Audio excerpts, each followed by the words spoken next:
voilà, c'est parti pour les boîtes de Noël. Alors, comme d'habitude, je prends ma punchboard préférée, celle qui s'appelle la gift bag. Je regarde du coup dans mon petit tuto, ça vous le retrouvez lorsque vous achetez la machine chez nous. En PDF, vous retrouvez un tutoriel avec toutes les boîtes que vous pouvez faire avec, enfin toutes les boîtes, la liste n'est pas exhaustive. Hein.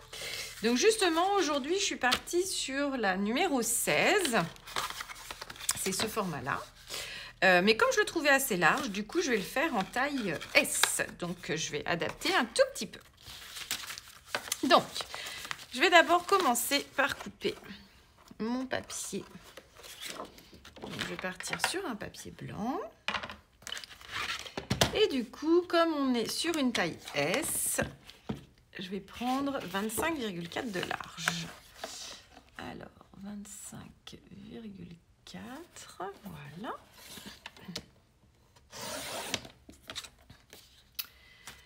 Et en hauteur, je reste sur 19 cm. Pour que ce soit plus facile,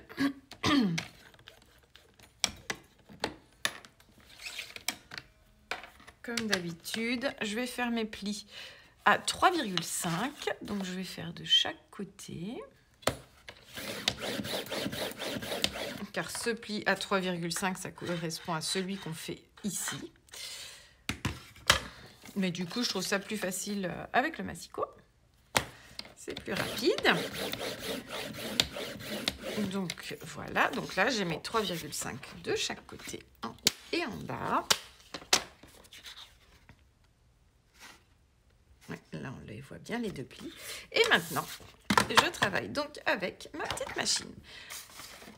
Alors, on commence toujours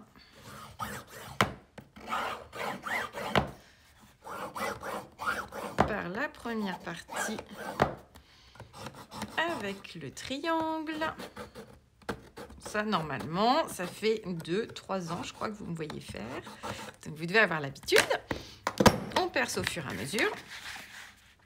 Donc, on ramène son pli ici. Hop, je reperce. Et là, je pars sur une taille S. Donc, je vais faire mon pli face au S. Jusque-là, il n'y a rien de compliqué. Enfin, de toute façon, jusque-là, jusqu'au bout, vous n'aurez rien de compliqué. Maintenant, on refait le diamant.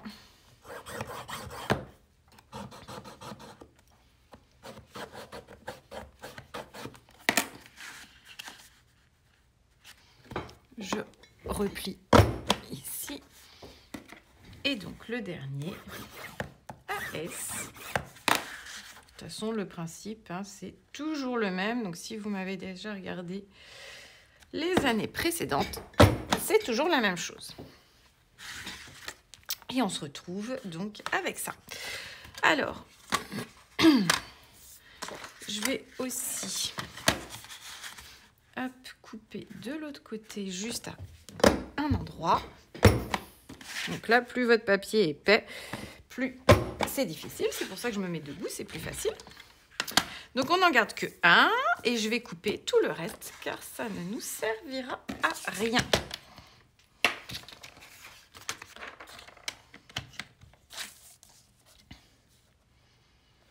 Voilà.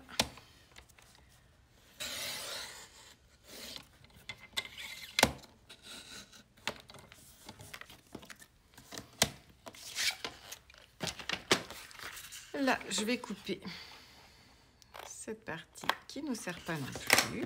Et puis maintenant, je vais bien remarquer les plis, parce que là, je suis partie sur notre papier tissé, que j'aime beaucoup, qui est très, très blanc.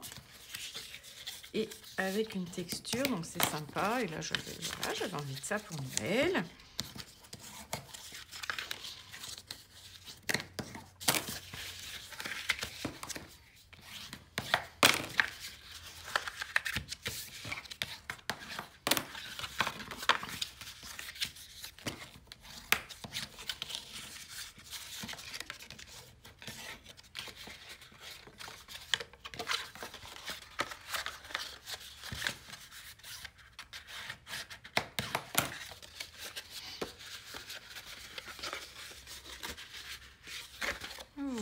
Voilà.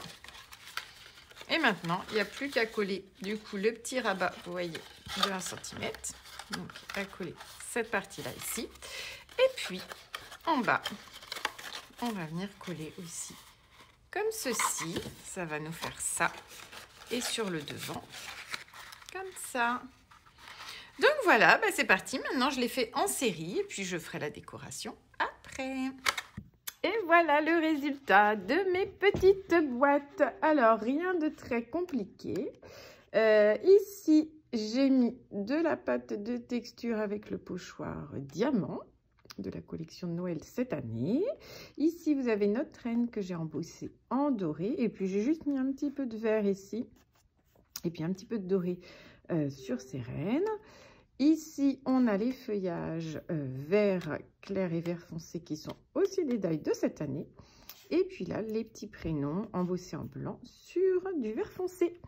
Donc, voilà ma petite série de boîtes. Et puis, pour les petites étiquettes cadeaux, rien de très compliqué. J'ai juste découpé donc un petit tag, mis un petit poinsettia dans du papier pailleté doré. Voilà, ça, c'était un die de la collection de l'an dernier. Le feuillage de cette année aussi et le prénom. Alors là, j'ai fait, je me suis fait, c'est mon luxe, hein, je me suis fait les tampons en plus gros par rapport aux boîtes parce que l'an dernier, le Père Noël, avec ses yeux fatigués, et il avait du mal à lire les prénoms quand c'était écrit tout petit comme ça. Donc, je me suis dit que j'allais les refaire en plus gros. Et voilà donc mes petites boîtes et étiquettes de Noël.